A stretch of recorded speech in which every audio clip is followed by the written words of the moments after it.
আপু, ওই ছেলেটা কে? ও ও তো আমাদের এলাকার বিল্লাল ভাই। উনি কি প্রতিদিন এদিকে আসে? না, ভাইয়া তো এদিকে আসে না। ও আচ্ছা। আমাকে ডাকছো কেন?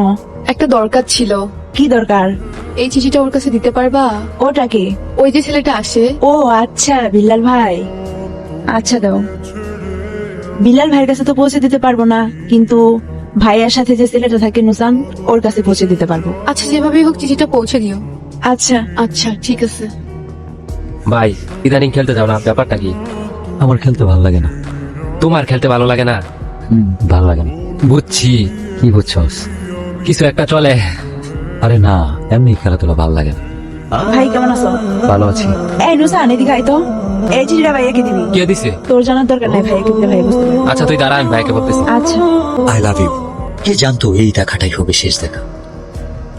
অনেক দিন তো হয়ে গেল, মনে হয়তো চলে যাবা। হ্যাঁ, চলে তো যেতেই হবে। আর কি ফিরে আসা যাবে না? এসে কি হবে? আমার জন্য আসবা, পারবা না? আসা যায়। কথা দেওয়া যায়। আর ছুঁয়ে কি কথা দিতে হবে?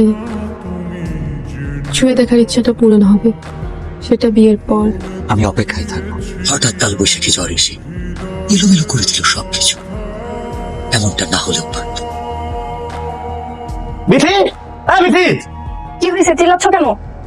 তোর বোন কি এলাকায় ঢুকে আছে নাকি আমার মান সম্মান নষ্ট হতে আছে? কেন? আমার বোন কি করছে? এই, তোর বোন বিল্লার সাথে কি করে? ওর সাথে আমি যেন না দেখি। তোকে যেন আর কারোর সাথে মিশতে না দেখি। আর কালকে সকালেই তুই চলে যাবি।